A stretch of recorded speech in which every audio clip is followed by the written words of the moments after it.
ಇಂದಿನ ವಿಡಿಯೋ ವಿಷ್ಣು ಸಹಸ್ರನಾಮದ 28ನೇ ಶ್ಲೋಕದ ಬಗ್ಗೆ. ಈ ವಿಡಿಯೋದಲ್ಲಿ ವಿಷ್ಣು ಸಹಸ್ರನಾಮದ 28ನೇ ಶ್ಲೋಕದ ಅರ್ಥವನ್ನು ತಿಳಿದುಕೊಳ್ಳೋಣ ಮತ್ತು ಈ ಶ್ಲೋಕವನ್ನು ಪಠಿಸುವುದರಿಂದಾಗುವ ಪ್ರಯೋಜನಗಳನ್ನು ಸಹ ತಿಳಿಯೋಣ. ವಿಷ್ಣು ಸಹಸ್ರನಾಮದ 28ನೇ ಶ್ಲೋಕವು ಹೀಗಿದೆ.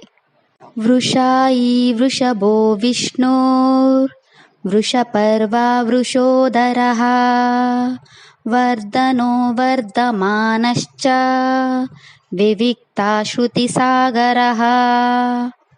ಈ ಶ್ಲೋಕದಲ್ಲಿ ವಿಷ್ಣುವಿನ 9 ನಾಮಗಳಿವೆ. ಈಗ ವಿಷ್ಣುವಿನ ಈ ಪ್ರತಿಯೊಂದು ನಾಮದ ಅರ್ಥವನ್ನು ತಿಳಿದುಕೊಳ್ಳೋಣ. ಮೊದಲ ವಿಷ್ಣು ನಾಮವು ಹೀಗಿದೆ. ಓಂ ವೃಷಾಹಿನೇ ನಮಃ. ಈ ವಿಷ್ಣು ನಾಮದ ಅರ್ಥ ಭಗವಾನ್ ವಿಷ್ಣುವು ಹಗಲಿನಂತೆ ಹೊಳೆಯುವವನು ಮತ್ತು ಧರ್ಮದ ರೂಪದಲ್ಲಿರುವವನು ಅಥವಾ ಪುಣ್ಯವಂತನು. ಎರಡನೇ ವಿಷ್ಣು ನಾಮವು ಹೀಗಿದೆ. ಓಂ ವೃಷಭಾಯ ನಮಃ. ಈ ವಿಷ್ಣು ನಾಮದ ಅರ್ಥ ಭಗವಾನ್ ವಿಷ್ಣು ತನ್ನ ಭಕ್ತರು ಪ್ರಾರ್ಥಿಸುವ ಎಲ್ಲ ಇಚ್ಛೆಗಳನ್ನು ಪೂರೈಸುತ್ತಾನೆ. ಮೂರನೇ ವಿಷ್ಣು ನಾಮವು ಹೀಗಿದೆ. ಓಂ ವಿಷ್ಣುವೇ ನಮಃ.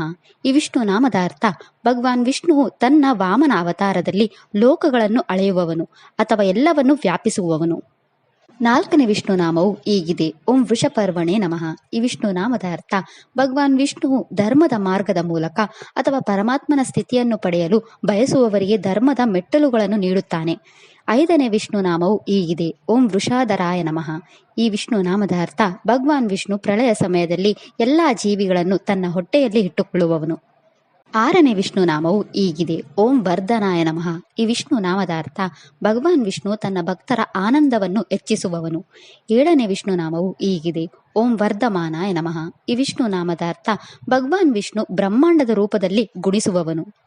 ಎಂಟನೇ ವಿಷ್ಣು ನಾಮವು ಹೀಗಿದೆ. ಓಂ ವಿವಿಕ್ತಾಯ ನಮಃ. ಈ ವಿಷ್ಣು ನಾಮದ ಅರ್ಥ ಭಗವಾನ್ ವಿಷ್ಣು ಏಕಾಂಗಿಯಾಗಿ ನಿಲ್ಲುವವನು ಅಥವಾ ಅಸ್ಪರ್ಶ ಮತ್ತು ಪ್ರಭಾವಿತನಾಗದವನು. ಒಂಬತ್ತನೇ ವಿಷ್ಣು ನಾಮವು ಹೀಗಿದೆ. ಓಂ ಶ್ರುತಿ ಸಾಗರಾಯ ನಮಃ. ಈ ವಿಷ್ಣು ನಾಮದ ಅರ್ಥ ಭಗವಾನ್ ವಿಷ್ಣು ಎಲ್ಲ ವೇದಗಳು ಕರೆದೊಯ್ಯುವ ಸಾಗರನಾಗಿದ್ದಾನೆ ಅಥವಾ ಎಲ್ಲ ಶ್ರುತಿ ಅಥವಾ ವೇದ ಪದಗಳನ್ನು ಮತ್ತು ವಾಕ್ಯಗಳನ್ನು ಅರಿಯುವವನು. ವಿಷ್ಣು ಸಹಸ್ರನಾಮದ ಈ 28ನೇ ಶ್ಲೋಕವು ಭಗವಾನ್ ವಿಷ್ಣು ಧರ್ಮವನ್ನು ತನ್ನ ಜೀವನ ವಿಧಾನವೆಂದು ಸ್ವೀಕರಿಸಿದವನು. ಅವನು ಅಮೃತಕ್ಕೆ ಸಮಾನವಾದ ಸಹಾನುಭೂತಿಯನ್ನು ಸುರಿಸುತ್ತಾನೆ. ಅವನು ಎಲ್ಲ ಸ್ಥಳಗಳನ್ನು ವ್ಯಾಪಿಸುವ ಶಕ್ತಿಯನ್ನು ಸಾಕಾರಗೊಳ್ಳುತ್ತಾನೆ. ಧರ್ಮದ ಪ್ರಕಾರ ಅವನು ಅವನನ್ನು ತಲುಪಲು ಅವಕಾಶಗಳನ್ನು ಒದಗಿಸುತ್ತಾನೆ. ಅವನು ಇತರರಲ್ಲಿ ಬೆಳವಣಿಗೆಗೆ ಕಾರಣನಾಗುತ್ತಾನೆ ಮತ್ತು ಭಕ್ತರ ಬೆಳವಣಿಗೆಯ ಜೊತೆಗೆ ಅವನು ತನ್ನ ಶ್ರೇಷ್ಠತೆಯನ್ನು ಹೆಚ್ಚಿಸುತ್ತಾನೆ.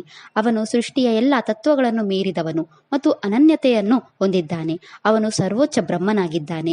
ವೇದ ಜ್ಞಾನದ ಅನಂತ ಸಾಗರವಾಗಿ ಪ್ರಕಟವಾಗುತ್ತಾನೆ. ಈ ಶ್ಲೋಕವನ್ನು ಶುದ್ಧ ಹೃದಯದಿಂದ ಪಠಿಸುವುದರಿಂದ ಜೀವನದ ಎಲ್ಲ ಕ್ಷೇತ್ರಗಳಲ್ಲಿಯೂ ಉತ್ತಮ ಯೋಗಕ್ಷೇಮವನ್ನು ಸಾಧಿಸಲು ನಿಮಗೆ ಸಹಾಯವಾಗುತ್ತದೆ. ಈ ಶ್ಲೋಕವು ನಿಮ್ಮ ಜೀವನದ ಎಲ್ಲ ಕ್ಷೇತ್ರಗಳಲ್ಲಿ ಯಶಸ್ಸನ್ನು ನೀಡುತ್ತದೆ. ಪುನರ್ವಸು ನಕ್ಷತ್ರಕ್ಕೆ ಸೇರಿದ ಜನರು ತಮ್ಮ ಜೀವನದಲ್ಲಿನ ಎಲ್ಲಾ ಸಮಸ್ಯೆಗಳನ್ನು ತೊಡೆದುಹಾಕಲು ಮತ್ತು ನಿಮ್ಮ ಜೀವನದಲ್ಲಿ ಎಲ್ಲಾ ಶುಭಗಳನ್ನು ಪಡೆಯಲು ಈ ಮಂತ್ರವನ್ನು 27 ಬಾರಿ ಜಪಿಸಬೇಕು. ಇದಿಷ್ಟು ವಿಷ್ಣು ಸಹಸ್ರನಾಮ ಸ್ತೋತ್ರದ 28ನೇ ಶ್ಲೋಕದ ಕುರಿತಾಗಿತ್ತು. ನಾಳೆಯ ವಿಡಿಯೋದಲ್ಲಿ ವಿಷ್ಣು ಸಹಸ್ರನಾಮದ 29ನೇ ಶ್ಲೋಕದ ಮೇಲೆ ಚಿಂತನೆಯನ್ನು ಮಾಡೋಣ. ಶ್ರೀಕೃಷ್ಣ ಅರ್ಪಣಮಸ್ತು.